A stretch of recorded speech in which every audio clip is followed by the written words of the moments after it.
Gracias. Con su permiso, senador presidente.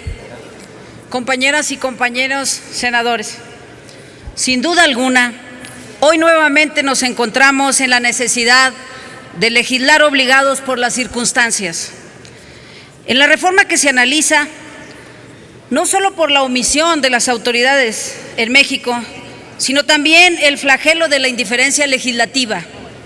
Sí, compañeros, la indiferencia que tanto daño le hace a este país, pues es obvio recordar que no es potestativo legislar en la materia, sino una obligación desde el momento en el cual México suscribió la Convención Internacional para la Protección de todas las personas contra desapariciones forzadas de las Naciones Unidas, cuya firma fue celebrada en París el 6 de febrero del 2007, estableciendo una serie de obligaciones universales jurídicamente vinculantes para que los estados signatarios, entre las que se destaca lo dispuesto en el artículo 3, que a la letra dispone: los estados partes se comprometen a adoptar, con arreglo a sus procedimientos constitucionales, las medidas legislativas que fueren necesarias para tipificar como delito la desaparición forzada de personas y a imponerle una pena apropiada que tenga en cuenta su extrema gravedad. Dicho delito será considerado como continuado o permanente mientras no se establezca el destino o paradero de la víctima. Por esta razón, hoy felicito a mis compañeros que presentaron estas iniciativas, todas en la misma materia, de los diferentes partidos políticos, y también a las comisiones que les tocó dictaminar esta iniciativa. Para continuar con mi intervención, voy a permitirme transcribir el contenido del artículo 2 de la Convención Internacional para la Protección de todas las personas contra las desapariciones forzadas de Naciones Unidas, en el cual se define el concepto de desaparición forzada en los siguientes términos. Para los efectos de la presente convención, se considera desaparición forzada la privación de la libertad a una o más personas, cualquiera que fuese su forma, cometida por agentes del Estado o por personas o grupos de personas que actúen con autorización, el apoyo del Estado, seguida de la falta de información o de la negativa a reconocer dicha privación de libertad o de informar sobre el paradero de la persona con la cual se impide el ejercicio de los recursos legales y de las garantías procesales pertinentes. En esta modalidad del delito, lo más indignante es la participación de los agentes del Estado, que precisamente tienen la necesidad de velar por las garantías de seguridad de cualquier ciudadano. Por tal razón, es más reprochable el delito. En tal concepto, la desaparición forzada es un delito complejo, múltiple y acumulativo, ya que atenta contra un conjunto de diversos derechos fundamentales que por su gravedad y complejidad, sin duda, debe ser regulado por el Congreso de la Unión, pues su comisión implica la violación de diversos derechos fundamentales, de los cuales mencionaré algunos: el derecho a la vida, el derecho a la libertad y la seguridad personal, el derecho al trato humano y respeto a la dignidad, el derecho a la reparación, incluso mediante la indemnización, el derecho a la libertad de opinión, expresión e información, el derecho laborales, de seguridad social y políticos.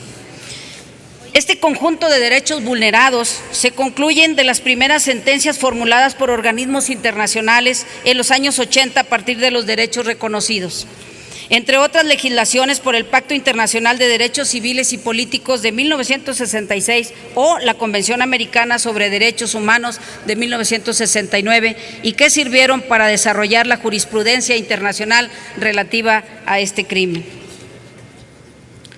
El asesinato de la persona víctima de la desaparición forzada, frecuentemente tras un cautiverio con torturas, un paradero oculto, pretende favorecer deliberadamente la impunidad de los responsables, que actúan con el fin de intimidar o aterrorizar a las comunidades o colectivo social al que pertenece la persona. Los efectos de la desaparición forzada perduran hasta que no se resuelve la suerte o paradero de las personas, prolongando y amplificando el sufrimiento que se les causa a familiares y allegados.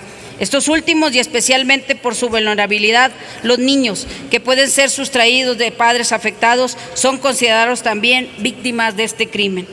El impulso para el reconocimiento de este crimen en la jurisprudencia internacional tuvo lugar desde el último cuarto del siglo XX, A raíz de la multiplicación de los casos de desaparecidos en América Latina y gracias a las movilizaciones de sectores de la opinión pública y de la sociedad civil, en particular por la iniciativa de organizaciones no gubernamentales que surgieron primero en estos países y luego en muchos otros más del mundo, especializándose en denuncia y concientización.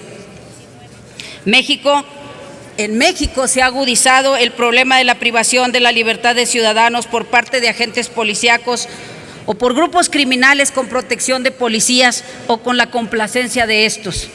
Ayotzinapa no es una excepción en la comisión de este delito, sino una excepción en todo caso a la impunidad y un caso más de los tantos que se escriben en el silencio de muchos rincones de la República Mexicana sin que nadie les haga justicia. Y para no irme a poner ejemplos a otros estados de la República, pues pongo el ejemplo de mi estado, Coahuila. ¿Qué me dicen ustedes de Allende, Coahuila? Donde asesinaron y desaparecieron a centenares de personas sin que ninguna autoridad se diera cuenta. ¿Y por qué no mencionar también las fosas de Arteaga? Que hasta hoy no se ha hecho justicia a ninguna de las víctimas. Esta reforma constitucional es obligada y es solo el inicio para cumplir con una obligación añeja que nos exige responsabilidad congruente, aprobarla y de inmediato trabajar en las leyes secundarias que castigue este flagelo vergonzoso. No debemos caer en la tentación de una ley al vapor. Y de nuevo pongo a Coahuila de ejemplo. Se emite una ley de desaparición forzada que no satisface la garantía del derecho de los familiares de los desaparecidos, imponiendo la obligación de garantizar el sueldo de trabajadores en el caso de desapariciones forzadas o continuar dándoles seguridad social. Este tema, compañeros, le compete al Congreso de la Unión. Y por supuesto que estoy de acuerdo en que se les entregue ese sueldo y la seguridad social, pero que el Estado cumpla con lo suyo, que se deduzca de sus impuestos a estas personas. Si el Estado, por conducto de sus cuerpos de seguridad, daña de manera criminal a sus ciudadanos, que el Estado responda con seguridad y certidumbre de las víctimas. Y no solo eso, que todo el peso de la ley recaiga en los responsables, porque es más criminal quien, protegido con la investidura que le da el Estado, atenta contra la seguridad, la vida y la dignidad de aquellos a quien tiene la obligación de proteger. Por su atención, muchas gracias. Es cuanto, senador presidente. Gracias.